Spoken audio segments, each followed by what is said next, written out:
이 양반들한테 설계를 맡겼더니 다 CNC야. 그냥 내가 깎으면 되지. 이런다면 아니 생산원가 누가 책임지냐고. 도대체 당신이 없으면 어떻게 만들 거냐고. 이게 안 되는 거예요. 그러면은 단순히 지금 제가 절곡 접는 거랑 깎는 거만 얘기했는데 이거 말고도 제조 방법은 정말 무궁무진하게 많은데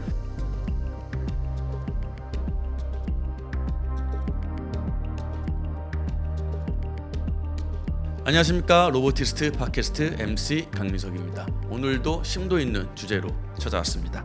먼저 오늘도 민트로봇 강현석 대표님 모셨습니다. 안녕하십니까? 네, 안녕하십니까? 네, 오늘 저희가 할 이야기는요, 이 로봇의 기술 발전도 굉장히 중요하지만 이 로봇의 하드웨어 제작이 영원한 숙제일 것 같아요. 그래서 로봇의 하드웨어 제조 비용에 대해서 조금 이야기를 다뤄보고자 합니다.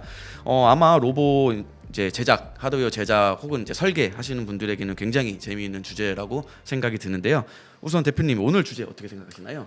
예, 의미 있다고 생각합니다. 네. 대부분의 로봇 채널들이 네. 어떤 기술 얘기나 아니면 주식 얘기만 하는데 이런 실질적인 산업 얘기에 대한 굉장히 심도 있는 부분이거든요. 이런 부분은 잘 얘기를 안 하다 보니까 오늘 이런 방송 주제가 많은 분들에게 알려줘서 좀 좋은 정보를 제공해 드릴 수 있으면 하는 바람입니다. 네, 바로 본격적으로 저희 질문 이어가도록 하겠습니다. 네. 요즘에 이제 로봇들이 점점 더 많아지고 있지 않습니까? 이 로봇 네. 암부터 이제 그렇죠. 모바일 로봇, 네. 다양한 로봇들이 이제 나오고 있는데 아직도 이 로봇의 하드웨어 제작 비용이 네. 굉장히 이제 높은 진입 장벽으로 아직도 대두되고 있는 것 네. 같아요.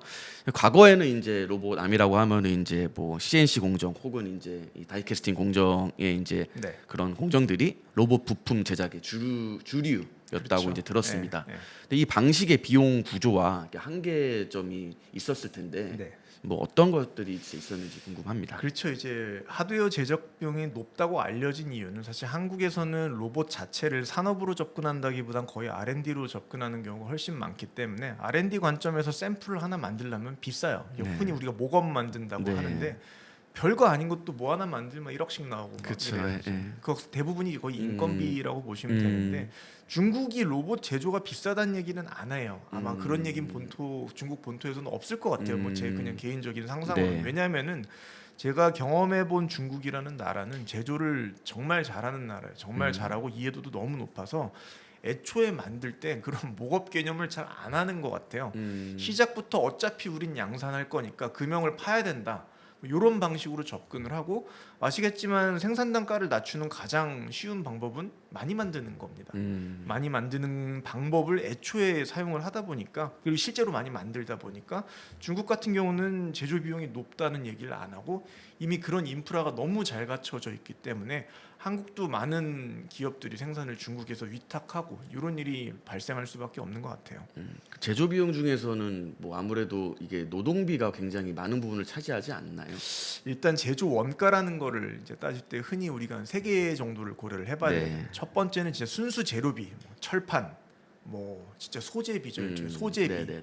근데 우리가 그 소재를 사온다고 그걸 바로 로봇으로 만드는 게 아니라 가공이라는 걸 보통 그렇죠. 하지 않습니까? 이제 가공비라는 게 붙어요. 이 가공비에는 결국은 뭐 인건비도 있을 수 있고 네. 장비 같은 것들이 있어야 돼. 장비 도입에 대한 어떤 뭐 임률, 감가상각비 이런 게 녹아들어서 좀 발생을 할 수가 있고 마지막으로 있는 게 조립비. 이게 이제 거의 순수 인건비라고 보시면 되고 이 세 개가 이제 합쳐져서 거의 제조 원가의 대부분을 차지하게 됩니다. 그러면은 이게 조립이 어느 정도 자동화가 되면은 이게 좀 중국의 이 제조 원가랑 네네. 조금 경쟁을 할 수 있지 않을까요? 좋은 지적이세요. 그러니까 제조 비용이 비싸다, 이제 하드웨어 제작 비용이 비싸다는 얘기는 제가 방금 목업으로 만들면 거의 대부분이 인건비이기 때문에 비싸다고 네. 했잖아요. 그러니까 인건비가 비싼 나라에서는 하드웨어 제조 비용을 낮춘다는 건 불가능해요. 그쵸, 왜냐하면 네. 쇠 1kg은 한국에서 사나 중국에서 사나 그렇죠. 별반 차이가 없어요.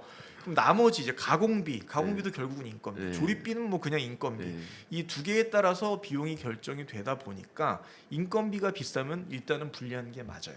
하지만 제가 예전에 이런 얘기 한번 했던 것 같아요. 한국이 제조를 살릴 수 있는 단 한 가지 유일한 방법은 100% 언맨드 시스템을 만드는 거, 즉 100% 무인 생산을 할 수 있다면 한국이 땅이 없는 나라는 아니에요. 뭐 그 정도 돌릴 땅이 없는 건 아닙니다. 우리나라가 땅이 안 쓰는 땅이 얼마나 많은데 거기서 100% 무인 생산을 한다면은 중국을 이길 수 있겠죠. 그때.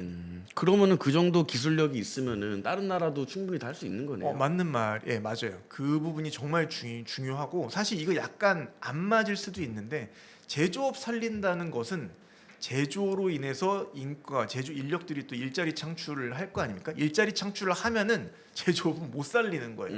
일자리가 없어지면 제조업이 살릴 수 있다는 거예요. 물론 무인화 공장을 해도 뭐 관리자야 있겠지만 사실 그런 어떤 오퍼레이터라고 하죠.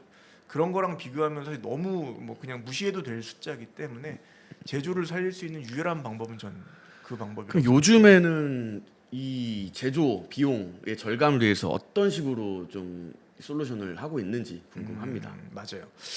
일단은 저는 사실 이게 우리나라가 좀 이런 부분을 잘 등한시해요. 등한시하다 보니까 잘 발전을 못한 것 같은데 이런 거예요. 단편적으로 우리가 뭐 로봇을 하나 개발한다. 한국에서는 국책 사업을 한다. 네. 하면은 그냥 개발을 해요. 무슨 뭐 미국에서 한 걸 따라 만들어. 그럼 거의 대부분이 제어나 소프트웨어 관련 내용인 경우가 많고 설계를 한다고 해도 그냥 설계를 해요. 이제 설계를 하고 이거 실제 양산하면 어떻게 할 거예요? 중국 가서 만들면 싸지잖아요.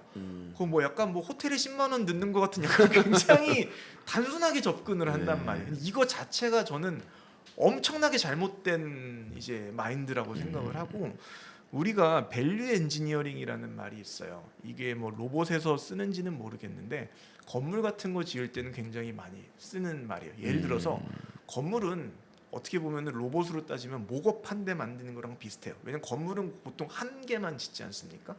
한 개 짓는데 엄청나게 많은 돈이 들잖아요. 얘를 설계를 어떻게 하냐에 따라서 건물 짓는 비용이 몇 천억 심지어는 조 단위까지도 차이가 나요. 그럼에도 불구하고 건물은 안 무너지고 이렇게 된다는 거죠. 이게 밸류 엔지니어링이라고 하는데 설계부터 벌써 어떻게 원가 절감을 해서 만들지 가공 방법, 뭐 어떤 부품 어떻게 만들지를 다 써서 생각을 해야 되는데 이런 부분에 대한 설계 기법이 로봇이 거의 한국은 발전을 안 했다고 생각을 해요. 그런 것 때문에 계속 돈을 태워도 하드웨어는 만들면 비싸잖아. 그러니까 중국 가서 만들어야 돼. 이걸 그냥 되풀이하고 있다고 생각합니다. 그럼 결국은 이제 설계를 어떻게 하느냐에 따라서 그렇죠. 이 제조 공정의 비용을 획기적으로 낮출 수 있다는 게 대표님 그렇죠. 말씀이시죠. 이게 단순히 나는 설계 제대로 했어. 근데 중국 가서 만들면서 한국이 비싼 이유는 인건비 때문에 이렇게 얘기할 문제가 아니라는 거예요. 설계부터 어떻게 만들고 이렇게 만들기 때문에 공정 단가가 낮아지어서 제품을 싸게 만들 수 있을 생각을 하고서 설계를 해야 되는데 이 부분은 거의 전무한 것 같아요. 한국에서. 그럼 비용 절감을 위한 이제 전략들이 네. 방금 말씀하신 이제 설계에 뭔가 이 린 설계라고 해야 되나요? 아니 좀 민 다른가요? 설계는 좀 다른 얘기예요. 네. 어쨌든 설계에 대한 그런 혁신 그렇죠. 그리고 이제 부품들을 어떻게 통합할 수 있는지 뭐 이런 네. 것도 중요할 것 같아요. 맞아요. 네. 그런 것들로 비용을 절감할 수 있다고 하는데 이제 실제 현업에서는 뭐 많이 현재까지는 못 보셨다고 지금 예, 하셨잖아요. 왜냐면은 뭐 로봇 설계가 어떻게 보면은 별게 아니네 또 어떻게 보면 별거입니다. 왜냐면은 대부분의 로봇은 핵심 부품은 관절이에요. 그러니까 관절을 사다가 뭐 이어 붙이면은 로봇이 뭐 이론상으로는 완성이 돼요. 자, 그럼 그러니까 관절은 우리가 안 만든다고 치고 우리 관점에서 고민해야 될 것은 첫 번째, 이 관절 부품을 안 쓰고 다른 관절을 써서 동일한 기능을 구현할 수 있는가 없는가? 과연 그 방법이 제조 원가를 줄일 수 있는 설계 방법인가? 두 번째, 이런 부품들을 연결함에 있어서 어떠한 방식으로 부품을 이어 붙여야지 우리는 제조 원가를 줄일 수 있는 설계를 할 수 있는가가 설계자가 고민을 해야 될 부분이라는 거죠. 근데 이게 사실은 뭐 대기업들이야 돈이 있으니까 뭐 상관이 없는데 스타트업 입장에서는 네. 이게 뭔가 프로토타입을 만들려고 해도 굉장히 비용이 많이 드니까 맞아요. 이게 굉장히 좀 큰 이제 문제일 것 같아요. 이게 어려운 거예요. 굉장히 어려울 수밖에 없는 게 학교에서 설계를 배웠다고 이거는 죽어도 못해요. 진짜 우리나라 명문대 뭐 카이스트 기계공학과에서 설계를 배운 학생이 현업 와가지고 설계해 보세요. 절대로 못합니다. 말 그대로 노하우고 제가 많이 경험했던 게 설계 이제 전공한 학생들 네. 인서울대학 나와서 와서 설계를 시켜보면은 제일 처음에 뭘 하냐면은 못 만드는 설계를 해요. 그러니까 그림을 그려요. 그럼 이제 혼나겠죠. 이건 이래서 못 만들고 저건 저래서 못 만들어라고 하면 설계를 합니다. 그래서 한 1, 2년 배우면은 만들 수는 있는 걸 설계를 해요. 그때부터 애들이 나 설계 잘하는데 연봉 1,000만 원 올려주세요 이런단 말이에요. 근데 이거는 설계를 한 거지 관점에서 어떻게 제품 관점에서 보면은 예술을 하고 있단 말이에요. 양산이 아니라. 근데 이제 본인은 뭐가 로봇이 돌아가니까 잘하는 줄 안단 말이에요. 이런 문제들, 이런 게 좀 보완해야 될 부분 같아요. 이게 참 재밌는 게 저희도 원래 이제 가공 공장이 있었지 맞아요. 않습니까? 네. 근데 보면은 저희는 원래 CNC를 전문적으로 네네. 이제 했었는데 CNC 하시는 분들은 그 CNC 공정으로만 뭔가 하려고 했었던 것 같고 맞아요. 절곡하시는데 가가지고 이제 설계를 맡기면은 다 절곡으로만 하려고 그래요.